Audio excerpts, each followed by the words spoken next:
ಈತ ರಕ್ಷಕನೂ ಹೌದು, ಭಕ್ಷಕನೂ ಹೌದು. ಈತನನ್ನ ಅರ್ಥ ಮಾಡಿಕೊಳ್ಳೋದೇ ಕಷ್ಟ. ಒಂದೊಂದು ಸಲ ಕಿರಿಕ್ ಮನುಷ್ಯನಂತೆ ಕಾಣ್ತಾನೆ. ಸೇಡಿಗೆ ಪ್ರತಿ ಸೇಡು, ಪ್ರತಿಕಾರಕ್ಕೆ ಪ್ರತಿಕಾರ ತೀರಿಸಿಕೊಳ್ಳುವ ಡಾನ್ ರೀತಿ ವರ್ತಿಸುತ್ತಾನೆ. ಮೈದಾನದಲ್ಲಿ ಚಿಕ್ಕ ಮಕ್ಕಳ ಬುದ್ಧಿ ಪ್ರದರ್ಶಿಸಿದ್ರೂ ಆಟ ತಂಡದ ವಿಚಾರ ಬಂದಾಗ ಬಿಟ್ಟುಕೊಡೋ ಮಾತೇ ಇಲ್ಲ. ಆಟದಲ್ಲಿ ಪ್ರಬುದ್ಧತೆ ತೋರಿ ತಂಡವನ್ನ ಗೆಲುವಿನ ದಡ ಸೇರಿಸುವ ಚತುರ ಕಲಾವಿದ.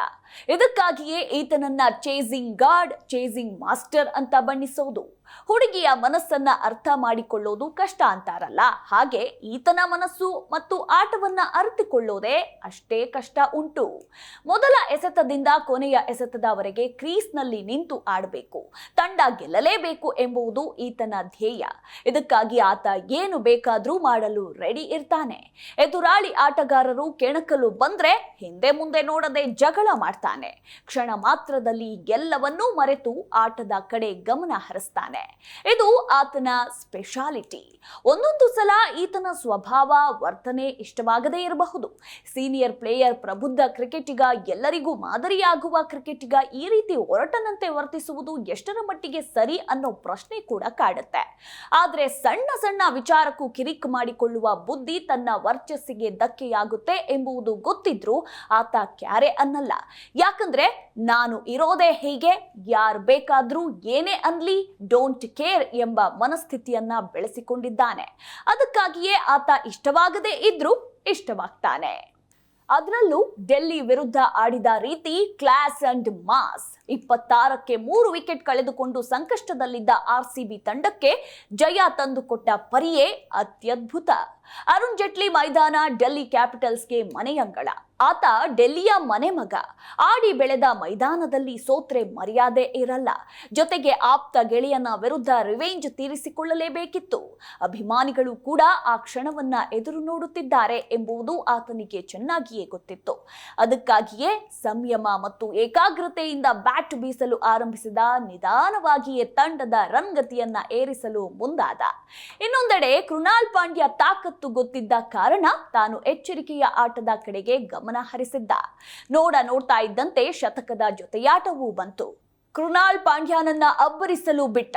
ಜೊತೆಗೆ ತಾನು ಅರ್ಧ ಶತಕ ದಾಖಲಿಸಿದ್ರೂ ಅದನ್ನ ಸಂಭ್ರಮಿಸಲಿಲ್ಲ. ಆತನ ಗುರಿ, ಆಲೋಚನೆಯೇ ಬೇರೆಯೇ ಇತ್ತು. ಗೆದ್ದ ಬಳಿಕ ರಿವೆಂಜ್ ಸೆಲೆಬ್ರೇಷನ್ ಮಾಡಬೇಕು ಎಂದು ಮನಸ್ಸು ಹೇಳ್ತಾ ಇತ್ತು. ಇನ್ನೇನು ಆ ಕ್ಷಣ ಬರುತ್ತೆ ಅಂದುಕೊಳ್ಳುವಷ್ಟರಲ್ಲಿ ವಿಕೆಟ್ ಕೈಚೆಲ್ಲಿಕೊಂಡು ಬಿಟ್ಟ. ನಿರಾಸೆ, ಹತಾಶೆಯಿಂದಲೇ ಪೆವಿಲಿಯನ್ನತ್ತ ಹೆಜ್ಜೆ ಹಾಕಿದ್ದ. ತಂಡ ಗೆಲುವಿನ ಸನಿಹದಲ್ಲಿದ್ರೂ ಮುಖದಲ್ಲಿ ಸಮಾಧಾನದ ಖುಷಿ ಇರಲಿಲ್ಲ. ಕೊನೆಗೆ ಕೃಣಾಲ್ ಪಾಂಡ್ಯ ಮತ್ತು ಟೀಮ್ ಡೇವಿಡ್ RCBಗೆ ಗೆಲುವಿನ ಆರತಿ ಬೆಳಗಿದ್ರು. ಈತ ಮಾತ್ರ ಗೆಲುವಿನ ಸಂಭ್ರಮದಲ್ಲೂ ಸೇಡು ತೀರಿಸಿಕೊಳ್ಳುವುದು ಹೇಗೆ ಎಂದು ಯೋಚನೆ ಮಾಡ್ತಾ ಇದ್ದ. ಕೊನೆಗೂ ಆ ಘಳಿಗೆ ಬಂದೇ ಬಿಡ್ತು. ಆಪ್ತ ಗೆಳೆಯ KL ರಾಹುಲ್ ಜೊತೆ ಮಾತುಕತೆ ವೇಳೆ ಕೈ ಸನ್ನೆಯಲ್ಲೇ ವೃತ್ತ ಬರೆದು ಡೆಲ್ಲಿ ನಂದು ಎಂದು ರಾಹುಲ್ನನ್ನ ತಬ್ಬಿಕೊಂಡು ಸಂಭ್ರಮಿಸಿದ್ದ. ಯಾಕಂದ್ರೆ ಇದೇ KL ರಾಹುಲ್ ಬೆಂಗಳೂರಿನ ಚಿನ್ನಸ್ವಾಮಿಯಲ್ಲಿ RCB ವಿರುದ್ಧ ಗೆದ್ದಾಗ ಬ್ಯಾಟ್ನಿಂದ ವೃತ್ತ ಎಳೆದು ಬೆಂಗಳೂರು ನಂದು ಎಂದು ಬೀಗಿದ್ದ. ಅದಕ್ಕೆ ಪ್ರತೀಕಾರದ ಪಂದ್ಯ ಡೆಲ್ಲಿಯದ್ದಾಗಿತ್ತು. ಇದಕ್ಕೆ ಆತ ರಿವೆಂಜ್ ತೀರಿಸಿಕೊಳ್ತಾನೆ ಎಂದು ಅಭಿಮಾನಿಗಳು ಅಂದುಕೊಂಡಿದ್ರು.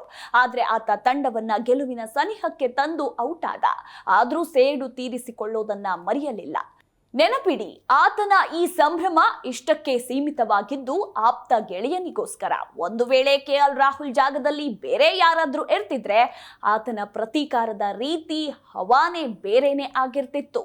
ಒಟ್ಟಿನಲ್ಲಿ ಯಾರನ್ನು ಎದುರು ಹಾಕಿಕೊಂಡ್ರು ನನ್ನನ್ನ ಎದುರು ಹಾಕಿಕೊಂಡ್ರೆ ಎಲ್ಲವನ್ನೂ ಅನುಭವಿಸಲು ಸಿದ್ಧರಿರ್ಬೇಕು, ಇಲ್ಲದಿದ್ರೆ ಸುಮ್ಮನೆ ಆಡ್ಕೊಂಡು ಇರಬೇಕು. ನನ್ನ ತಂಟೆಗೆ ಬರಬೇಡಿ, ಬಂದ್ರೆ ಎಲ್ಲದಕ್ಕೂ ಸಿದ್ಧವಿರಿ. ಇದು ನನ್ನ ಪಾಲಿಸಿ ಎಂದು ಸಾರಿ ಸಾರಿ ಹೇಳುತ್ತಿರುವ ವಿಶ್ವದ ಏಕೈಕ ಆಟಗಾರ ವಿರಾಟ್ ಕೊಹ್ಲಿ.